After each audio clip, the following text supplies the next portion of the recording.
Hello, lovely people, and welcome to my channel. My name is Stephanie, and this is Evolve Chit. It's my little corner of the world where I like to talk about spirituality, metaphysical stuff, universal laws, and psychology. So, I was looking at my blog today and just thinking about topics I'd want to talk about or new content I'd like to prepare. And if you haven't been to my website, I encourage you to go check it out. I talk about a lot of the stuff with mindfulness and tapping into our psychic gifts, getting present, law of assumption, using affirmations, changing your mindset. There's a lot of resources out there, and I've been working on this and amassed this content over the last couple of years through my own personal experiences of being on a air quotes twin flames journey, spiritual journey, and then just tapping into my own gifts and things that I love to do as far as like readings and coaching and guiding people, being people's hype man, being a polite, kick in the ass. I really enjoy that. I love seeing people really step into their authenticity, and that is through just loving all parts of them, their light and their shadow side. And it's been really gratifying. So a lot of that has been, as I said, amassed over the last couple of years, and things that I have just been through my entire life, and especially over the last 10 years of my own, path of self-discovery. So one of the things I want to talk about is, you're managing your mindset. And I use the term, also like flip the script. So, our minds are going and running and processing all day long. And if you're not aware of it, you're playing a script or you have a soundtrack that's rolling. And it could be good or not good or neutral, or maybe you're not aware of it. But I would bet more times than not, you are running some sort of narrative in your mind about what's happening to you or how you're perceiving others or what's going on in the world. And, it's what you're telling yourself. It could be good. It could be like, oh, this person really likes me, or I really like this person, or this is fun, and I like this part of my job. Or it could be the exact opposite. There could be judgments, like negative judgments about people and things that may not necessarily be true, but it's kind of caught up in our narrative of what we're projecting and what we believe, and then that creates our thoughts. So one thing that I realized, personally in my experiences with this, I always thought, I never really liked this word woke, but I'll just use it because it's the best way to describe it. But I thought I was pretty self-aware and I thought I knew what was up and how the universe worked. Always been into the metaphysical world. It's just a place I love to roam and explore and talk to people about it. And I was really tapped into it. One of my first professional jobs for 15 years was I was a marketing manager for an international psychic telephone and internet service. So, I was like, it was my life for a long time, and I got paid to do it, and I loved it. It was so much fun. And I talk about that a bit in my bio on my website. And but what I'm saying is that even someone like me who was like tapped into this content my whole life, I didn't realize how much your mindset really does impact your reality. And, it goes in ebbs and flows, right? So I wasn't always like that. I was pretty tapped in, probably up until like my early 20s, and then just got caught up in life and being an adult and what I thought I was supposed to be doing at that point in my life. We're on a track here. We gotta stick to a timeline, and at that time it was like the 90s and early 2000s, and still thinking that things like getting married or settling down and getting a house were what you were supposed to do. And I always knew I didn't want to get married, even though I did end up getting married. And that's a whole funny story. But, and not. But the thing is that upon reflection, I realized that I wasn't living my life. And I don't know if I went back in time and I could do it all over again, if I would do it differently. If I know what I know now, I would. But I don't know if I, would. I don't know what that would look like if I had more awareness and mindfulness. So it doesn't matter, because what I come to realize is that, over time in relationships and negative relationships, and when the shadowy side of my attachment style shows up, it really put me in some challenging situations. So it was when I was triggered by a couple of different relationships, but one in particular, and it really got me looking at my shit in a whole other way.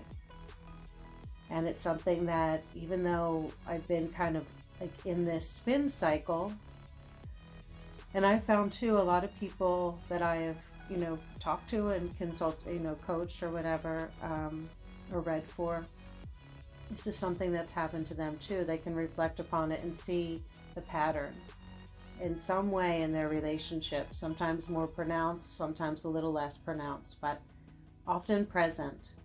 And it's, if you can reflect on it, it's that inner soundtrack about who you are in relationships, or what you think you deserve, or what your expectations are of this other person.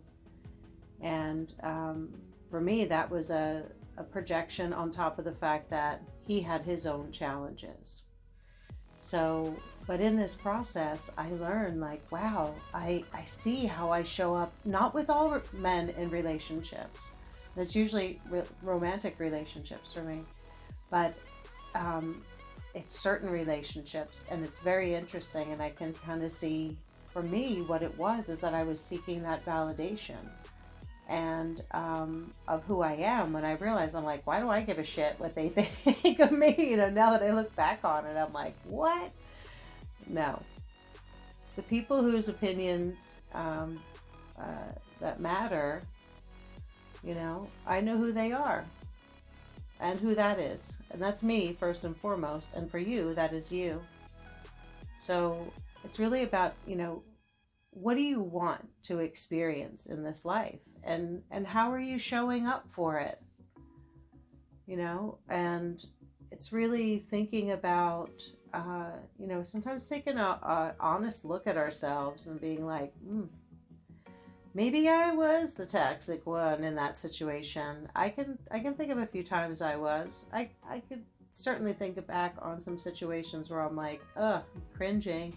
Or I'm like, you know what? I would have done this better. So when you're doing this stuff, try to remain, non-attached to it, and just look at it as like a social scientist. And what can you learn from it? And I was reflecting on this tonight while I'm recording this. I'm just lying on my sofa, and I worked a long day and just a lot going on at work, and it's busy. And I enjoy it. Of course, I always wish I had more help or more hours in the day, but the thing is that I kind of reflected back on it, and I'm like, being tired and kind of, working a lot, you can go to a bad place with it. I was like, well, I don't want to go to a bad place with it, because I'm allowing it, I'm choosing it, and am I okay with this right now? So, and I look at it like, well, I'll balance it out, because, it gives me flexibility with certain things and so on. So in the end, I just have to be aware of making sure that I'm balancing out my life, and I'm always prioritizing what I need for me first. Sleep, working out, eating well, like I can't let those things slide first and foremost. So, now for you, it's the same thing. Like, what makes you, run? And we might not have the same things, that are part of our self-concept, and that's okay. Everyone's writing their own prescription. So, hopefully you're choosing things that are good for you and healthy and optimal for your well-being. Healthy routines, looking at relationships and situations that, and and what are they like in your life, and how do you feel in those situations and relationships and your job and, with the world in general. Are you in alignment with that? So this is where that whole, walking your talk comes into play. So, and it's not about perfection, it's about persistence and being consistent and resilient, because there are going to be weeks. The last couple of weeks, my schedule was jacked up, and I was off my routine, and I was struggling to get back in because I just had a lot going on. And I was like, okay, I can either go down the rabbit hole here and, numb out on my stuff, like that takes me to that place of just like checking out, not being conscious, or I really can look at this positively and be like, yeah, you know what, I'm busy right now, but I got some really cool shit going on in my life, and this is exciting. And then I'm like, well, I want to do this tonight, but you know what, I'm really tired. I just want to rest, and I want to do a video because I can just lie here on the sofa and go off on one of my tangents, and hopefully you are enjoying this. So let's go back to the whole idea of flipping the script. So again, going back to, it starts with the self-concept. Know what you want.